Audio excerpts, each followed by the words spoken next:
this moment to do a PR to James Human. He was talking to young preppers and cautioning them about jumping in basically, head first and not really giving. All right, so this is Who Am I? LA Prepper. What are we doing? Looking at Prepper Bob. Why are we looking at Prepper Bob? Well, Prepper Bob's awesome. And I think he just made 300 videos, so congrats on 300 videos. That's cool.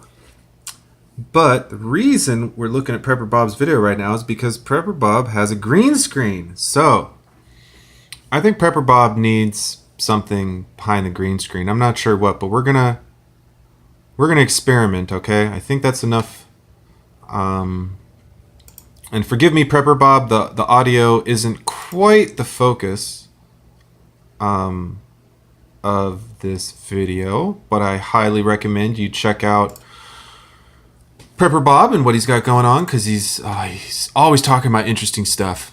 And he really, he's one of those great community members. He's always interacting with the community. He was one of the first ones to give me a shout out. And in fact, he might have been the very first shout out that I ever got. Maybe. I can't remember, but he was one of the first for sure.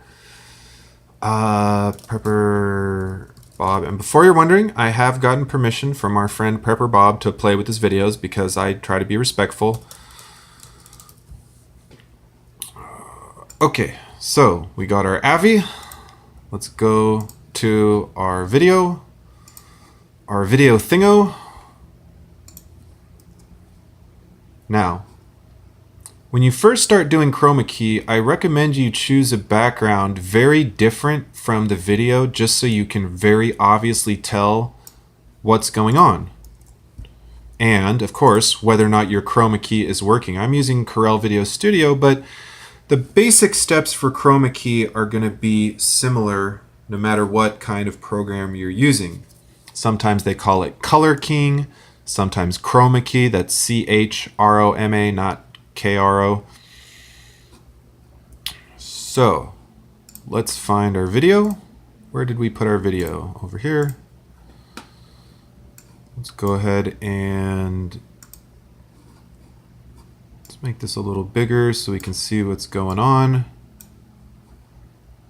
Let's go ahead and shorten this down so we can zoom in over here and have everything hunky-dory. We'll auto shift that clip all the way to the beginning. I'll go ahead and trim off just that little bit so we don't have to see that garbage.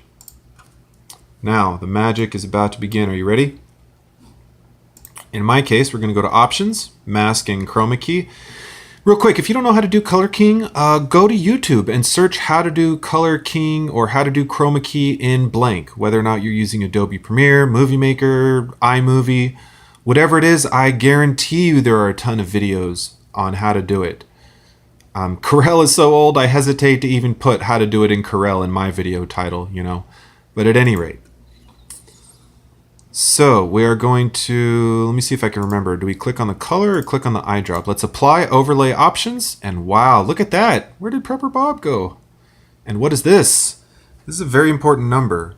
We have the width and the height, but the sensitivity, or in this case, similarity, is what you want. Let's see what happens when we go down to 1. Okay, I'm gonna zoom in on this right now. And look, I know PV, we just talked about screen caps. We just talked about using screen caps, right? But trying to screen cap while I'm doing this and using the video editor, I don't want my laptop to jump out the window. I do not have safety nets outside my window for my laptop, unfortunately. And it already tried to jump out of my closet. I don't know if you guys know about this. My laptop's already tried to, well, I'm not going to joke about it, but let's move on. What happens when, let's shorten this real quick. Oh, and of course, now we're out of the, there. Oh, it's becoming tiresome. All right, back to here. Sensitivity. What happens when we turn the sensitivity up? Okay, not much, not much. Wait, what's that? What's that around the edge? We see a couple things. We see the magenta creeping in from the edge, okay, but we also see that it's creeping in on his t-shirt. Now, why is that? I'm going to get to that. Has to do with color. So, what did we learn today? Step number 1. Step number 1, if you are doing green screen. Now, Prepper Bob just has this green screen. I think he thought about the green screen, but maybe it didn't turn into like a permanent thing. At any rate. And maybe I just picked up like the gray on his shirt accidentally. Let's try that. Is that any better? Not really. There we go. Maybe I picked up the gray on his shirt accidentally. So what we see here, let's go back down to 19. Okay, so we don't have a lot of... Now that I have a better green, which brings me to the next point. Where exactly you put the eyedropper to grab that color sample makes an enormous difference. For example, I will show you right now. Watch this. See how the amount that gets color keyed out changes? So if I choose a light color, it's going to pick up everything similar to the light green. If I choose a dark color, interesting how it only is picking up the dark but not the light. Almost makes me want to go that way. You not only want a green that matches best all the other green, you actually want a green that's kind of far away from the subject, because we don't want to start losing the edge here. And I'll talk about lighting. He actually has pretty good lighting in his room because he has some overhead lighting, and it's given him some sharp edges on his outline, which helps keep things smooth. So actually, this is actually a pretty decent result. So what you want to kind of do is wait till you get most of the background, and before you start losing details on the individual or the subject. So I'll show you what that looks like when we start losing details on the subject. Let's see how high we have to go here. Okay, so right there. Actually, this is pretty good. Amazingly, at 91% similarity, we're maybe just losing a bit of the mustache right there because it might be some green reflecting off parts of the room. But that's actually really impressive.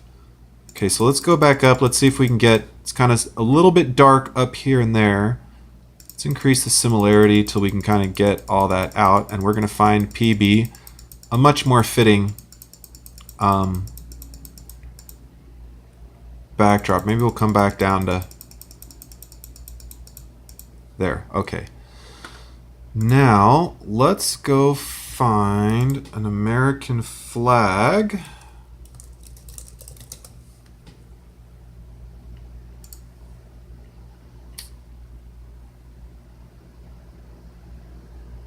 I could even do a video of a waving American flag. That would be pretty intense. But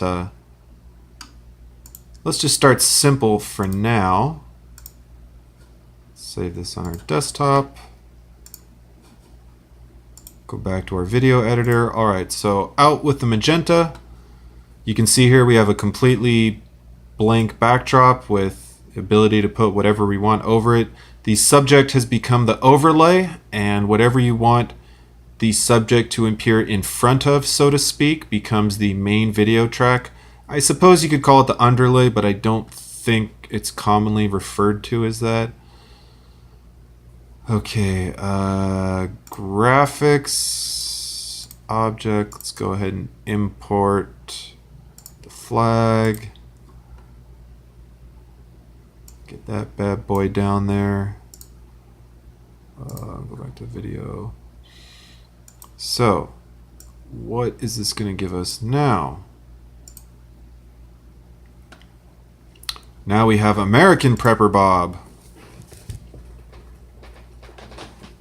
Now let's see if I can sync the video. It's probably not going to work, but just for the sake of amusement.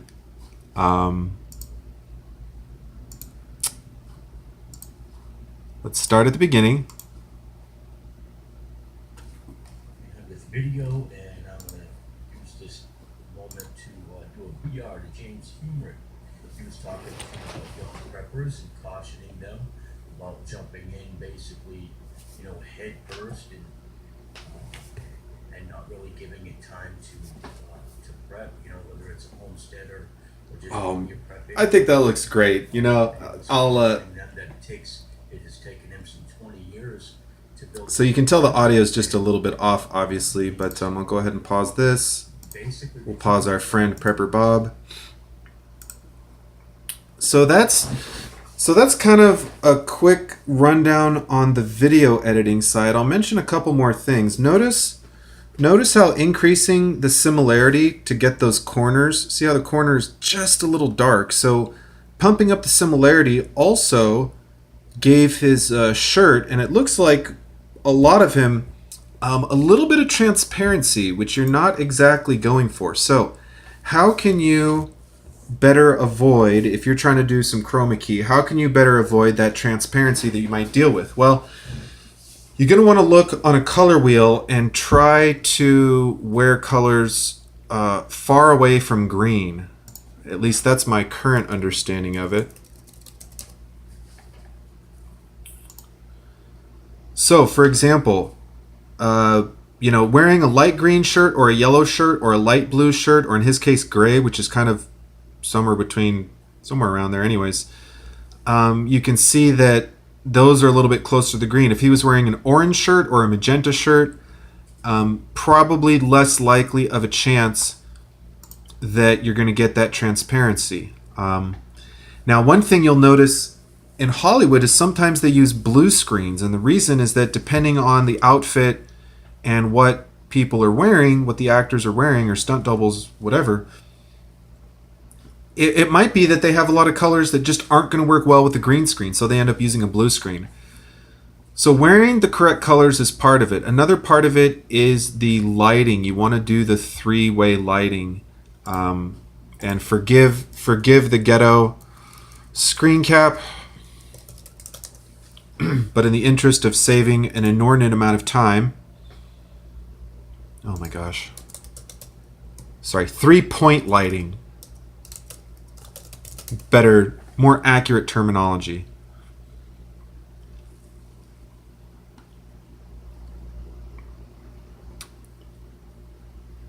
Yeah, this is a pretty good description right here. So we have it's my little, or I'll just use the pen here. So we have the subject, we have the key light, which is the main light, the fill light, which kind of fills before the foreground and the background, and then the backlight. The key light and the fill light give you your main lighting on the subject, the key light being more kind of for their face, and the fill light kind of being a little bit in the surrounding area. The backlight, in my opinion, the key advantage of using the backlight is it gives you a sharp contrast of the individual, because you get just a little bit light from the back. If you have too much light from the front, you tend to have really fuzzy edges, and when you increase the sensitivity, you have issues with these edges, right? So proper lighting, good quality camera. Oh, one thing I'll talk about real quick. Let's take this. Let's go ahead and go. Okay, let's just get rid of the flag then. Sorry, Bob. Sorry, PB. Well, actually, no. We'll put the flag back, but we'll go back to the sensitivity, and I'll show you something about that real quick. We'll put that down to 1. I'll go a little bit bigger here. Okay, so I know the quality's not the best, but in fact, let me see if it's a little bit better. So notice how it's kind of really bright here and a little bit light here, like a little bit darker there. One thing you want to do, okay, so look at that, and then we'll contrast. Let me grab a picture from, let's see if I can grab a picture from the internet of a blue screen in Hollywood. Now, look, Hollywood has a big budget. You can do a lot of stuff, right? Screen set. But I want to see if I can kind of show you what I'm talking about. Okay, this is kind of a good example right here. All right, you really don't get it. That's a little bit better. Notice how it's just kind of all one uniform, really vague area. Like this, the area of green over here looks completely identical to the green over here, to the green over there. You can't tell, but the floors are kind of curved. there's a wall over here and there's a wall over here, and this is kind of the edge of the floor. And it's all right if they're not, you know, perfect, but you'll also notice they have a lot more than 3-point lighting. They have a main light over here, or maybe the key. This is the key light, and that's the fill light. But then to keep the green screen completely uniform, they have it very strongly lit because you don't want any sort of shadows. You need to have the subject standing kind of like here, so the subject has light on them, but there's enough light behind the subject that they're not casting a ridiculous amount of shadows. Now that's more important when you're doing a big shot like that. If you're doing something more half shot like this, you know, just a torso shot, then you only need to worry about the green screen behind you. You're not worried as much about the shadows. But that's, you know, well, I was kind of joking with Bob months ago about the whole green screen thing because I thought that it was, you know, such a good opportunity. And actually didn't turn out too terrible in this example. We go back and we'll put this back up to, where are we at, like 77 or something? There we go. And then we have Prepper Bob, you know, coming in front of the American flag. And of course, this is a stationary graphic, but you could put, in fact, let's, just for sheer entertainment purposes, let's, we're going to overlay Prepper Bob on Prepper Bob. Copy, put this over here. In fact, we'll have two, right? We'll have, actually, just for the heck of it, let's go the whole 9 yards. 2, 3, 5. Okay.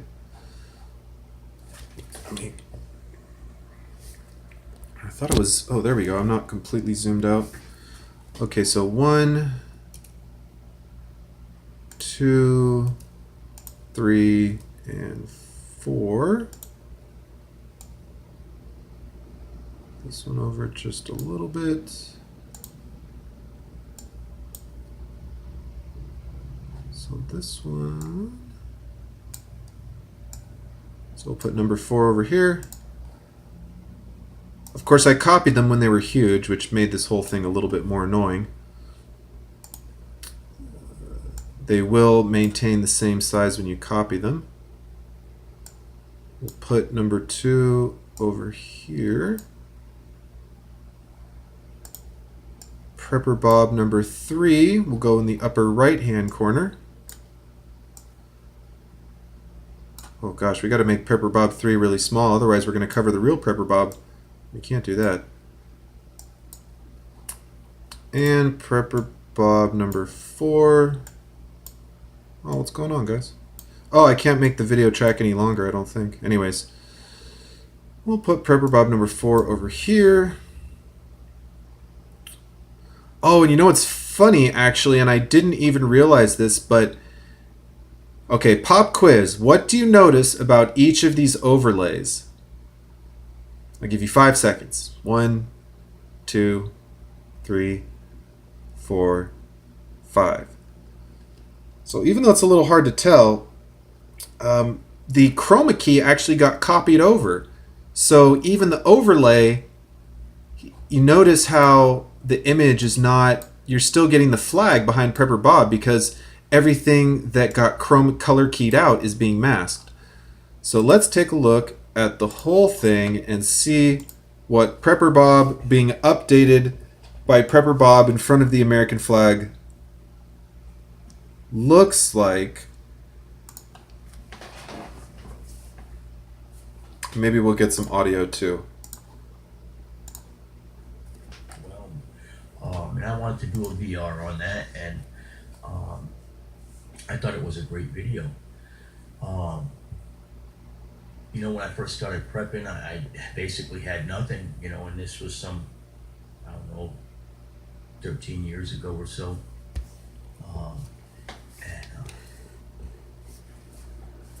You know, when you make the decision to become a prepper and you get started, you want everything. You want everything right now. Well, you know, word of caution, you don't need everything right now. You have to start on a slow, steady, slow pace. You know, I want to watch this video actually, but So this video has turned into a really long editing video, and that's okay. I just wanted to give y'all a little taste of, if you're looking to take your video editing to the next level, Premiere Elements is a pretty cool program. It's fairly affordable. I think it's less than $100.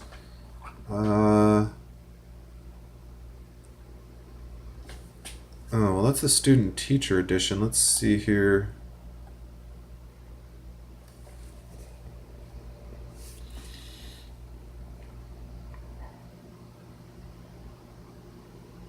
$30% off Premiere Elements. So it's on sale now for $70. Yeah, that's what I recall. It's generally around $70. Yeah, Photoshop Elements. I don't need Photoshop Elements. Although it'd be cool to have Photoshop for $30. Tempting. Pretty darn tempting, actually. But I just don't do a lot of photo work. It's going to be kind of similar to what I was doing. You know, you're going to have different tracks. You're going to have different options. Video editing in the long run comes a lot more down to style than software. You can make a cool video with cheap software. You can make a really crappy video with expensive software. So don't think buying $300 video editing software is going to make a million more people watch your prepper videos. I'm sure if I so desired, I could get a little bit more into the editing and effects, and you know, put some give Prepper Bob like kind of a duotone. Do we want a duotone? Does he want a duotone? Oh wow, that's like, he's like too transparent. Oh, because the color keying is picking up on the filter. Wow, that's really interesting. Learn something new every day.